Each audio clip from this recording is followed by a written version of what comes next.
Último tramo de Agronoticias. El ministro de Ganadería, Agricultura y Pesca enmarcó los temas abordados con la Comisión Nacional de Fomento Rural en su ronda de encuentros con las entidades agropecuarias con el fin de incluir temas en su agenda anual. El secretario de Estado concurrió por iniciativa propia a 2 de las entidades gremiales que nuclean a pequeños y medianos productores agropecuarios.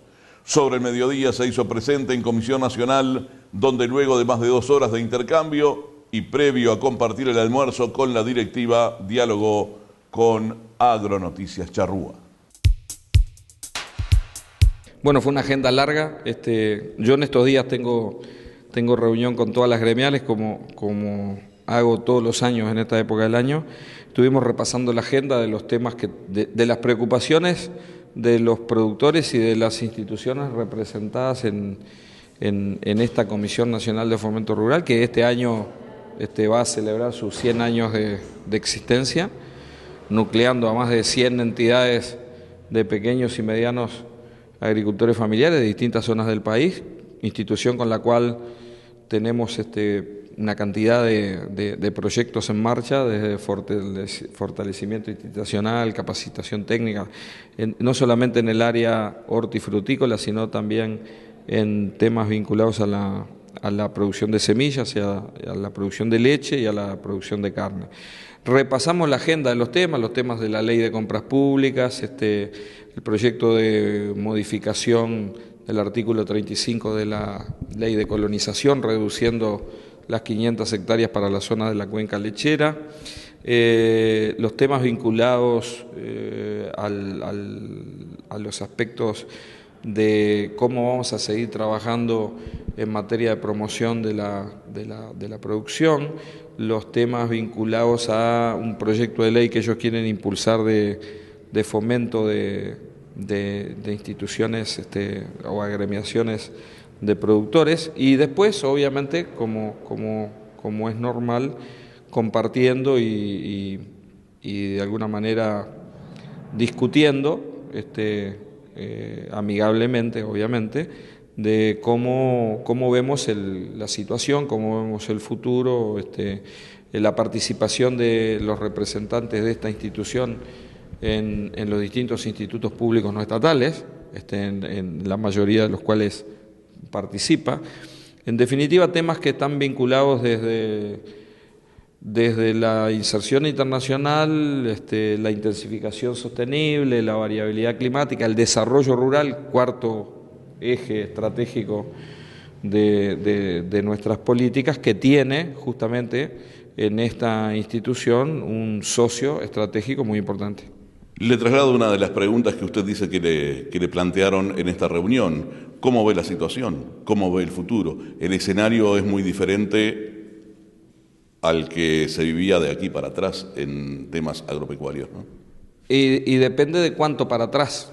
Obviamente que la situación es más compleja que la que tuvimos, ya lo sabíamos antes de decidir asumir como ministros. El Uruguay es un país que en la enorme mayoría de los rubros es un país exportador, y por lo tanto y además es un país tomador de precios. Buena parte de lo que estamos haciendo en el desarrollo de la diferenciación de nuestros productos, como estamos haciendo como queremos hacer con el tema de la carne, la trazabilidad, la especialización de algunos productos lácteos, lo que en otra época se hizo con el arroz, tiene que ver con no ser tan tomador de precios. Pero eso es fácil de decir y muy difícil de lograr. Y en ese sentido, bueno, enfrentamos una caída de precios de los granos y oleaginosos en el mundo, que obviamente siempre ha ocurrido, porque los precios se ajustan por oferta y demanda, y seguramente hasta que haya un ajuste de la oferta, los precios van a estar más o menos deprimidos. También es cierto que los precios se pautan en dólares, y hoy estamos hablando de un dólar de 25 y no de un dólar de 20. Eso, el impacto que la devaluación tiene, tal vez en el Uruguay no tenga tanto efecto sobre los sectores exportadores como en otros países donde no están tan indexados al dólar en sus costos. En Uruguay todavía tenemos una economía muy dolarizada, pero de alguna manera hay que corregir, es el valor del producto por el tipo de cambio. Obviamente que que la región se presenta más complicada y que obviamente es obvio para todos que un mercado importante como Rusia tuvo una devaluación importante, el euro tuvo una desvalorización, o sea, hay que esperar que se acomode. Lo cierto es que con los precios que hoy tienen la mayoría de los productos agrícolas va a haber muchos millones de hectáreas en el mundo que van a dejar de cultivarse y probablemente tengamos un año, en algunos rubros tal vez 2 años de... Yo soy ministro, no me quiero transformar en opinólogo, pero digo, los que estamos en la agricultura hace 20 o 30 años sabemos que estas cosas son cíclicas y que algunos rubros tienen más holgura y más capacidad para resistir estos momentos. Los lácteos, por ejemplo, llegaron a un pico de baja y ya van 5 subas en forma consecutiva. La carne hasta ahora no había bajado, esperemos a ver qué es lo que va a pasar ahora, pero se viene manteniendo. Y en los rubros agrícolas es donde obviamente son productos más commodities y donde las respuestas tanto en aumento de producción como en disminución de producción se ven muy rápidos. Muy buenos precios durante los últimos 2 o 3 años llevaron a que hubiera una tendencia a sembrar más en todas partes del mundo que, combinada a un buen clima tanto en el hemisferio norte como en el hemisferio sur, nos ha llevado a existencias o stocks del orden del 36 o 37% del consumo anual, cosa que hacía más de 25 años que no se veía. Lo he oído decir últimamente que la competitividad no solo pasa por el valor del dólar, sino que pasa muchas veces por la productividad que pueda lograrse en cada rubro, en todos los rubros del agro. Se ha anunciado por parte del nuevo gobierno que se va a generar una comisión, un grupo de competitividad, donde va a participar también el Ministerio de Ganadería, Agricultura y Pesca. ¿Va por allí el camino para lograr que sea más rentable la actividad agropecuaria en general, sobre todo vistos los precios actuales, los mercados, en fin, el escenario que hoy vivimos? A ver, primero, que he dicho, no ahora, muchos, desde cuando no era ministro digo que la competitividad no es solo tipo de cambio. Ahora, cuidado, no quiere decir que el tipo de cambio no sea uno de los componentes principales en términos de competitividad.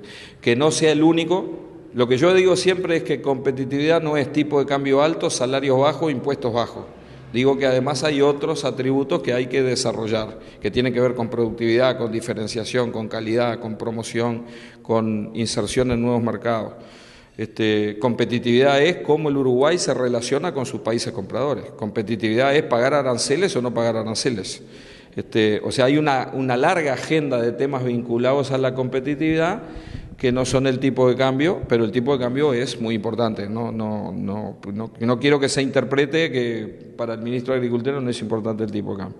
El tipo de cambio en el Uruguay, como se sabe, flota libremente y oscila, a veces no con tanta velocidad como otros mercados más grandes, pero obviamente que está teniendo una corrección. En el sistema de competitividad, la idea es abarcar la competitividad en un sentido amplio, desde el punto de vista del comercio exterior o desde el punto de vista de la generación de innovaciones, desde el punto de vista de la formación del capital humano necesario para tener productividad, porque la productividad en términos de competitividad no es solamente productividad de kilos de trigo, de arroz o de litro de leche por vaca.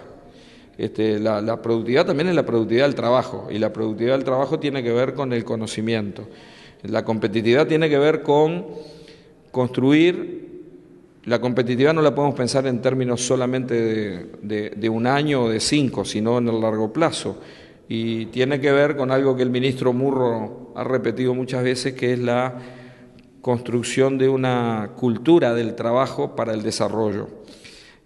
Tiene que ver con instrumentos de financiamiento, la Agencia Nacional de Desarrollo, tiene que ver con la promoción, el Instituto Uruguay 21, tiene que ver con la capacidad de adaptarnos a la variabilidad climática o al cambio climático, y también tiene que ver con la posibilidad que la diferenciación de nuestros productos tiene a partir de demostrar que somos ambientalmente más amigables que nuestros competidores.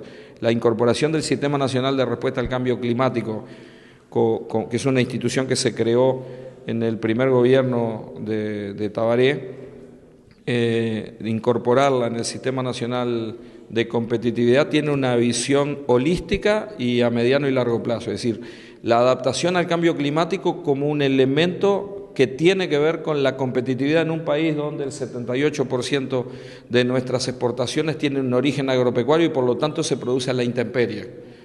Tener o no tener variedades más adaptadas a la sequía o más eficientes en el uso del agua, tener o no tener riego, tener o no tener seguros que permitan que los productores transfieran el riesgo climático a alguien especializado en manejar riesgos, tiene que ver con la adaptación al cambio climático y tiene que ver con la competitividad. Ministro, volviendo a la reunión, hubo 3 temas centrales que tienen que ver con extranjerización, algo que preocupa siempre a la Comisión Nacional, y también la ley de fomento de la granja y colonización con un tope de bajarlo de 500 a 200. ¿Qué se habló al respecto?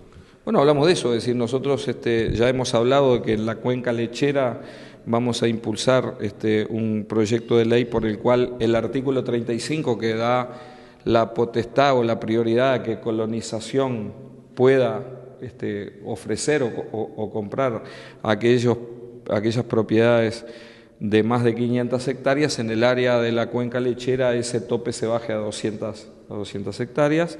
La ley de la granja es una ley que requiere algunos ajustes. Nosotros hemos manifestado ya desde el año pasado nuestra decisión a seguir ajustando esa ley, lo hicimos en la legislatura pasada, focalizamos en riego, focalizamos en manejo de riesgos y seguros, focalizamos en un fondo de catástrofe, focalizamos en la promoción de la inserción internacional y focalizamos en el fortalecimiento institucional. Todos los cambios que hicimos en la ley de la granja en el año 2010 se transformaron en instrumentos que tuvieron al servicio del fomento y yo diría del estímulo y de la promoción de algunas actividades de los rubros hortícolas y frutícolas que son fundamentales desde el punto de vista de nuestra seguridad y soberanía alimentaria. Estamos convencidos de que el Uruguay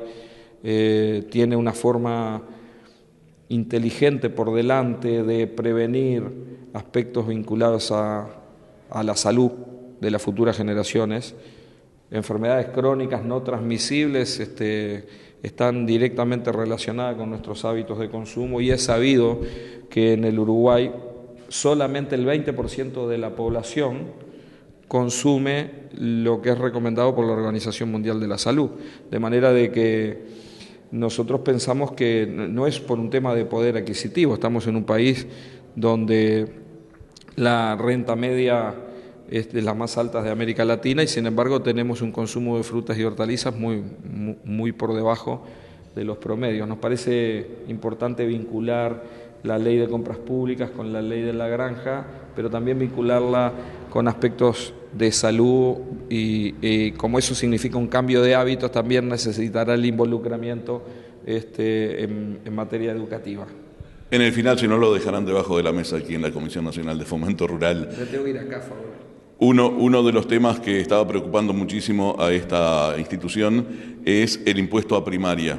Sabemos que no le compete directamente, sabemos que nada puede hacer para subir, bajar o mantenerlo, pero bueno, algún comentario les habrá hecho si es que plantearon ese tema en esta reunión.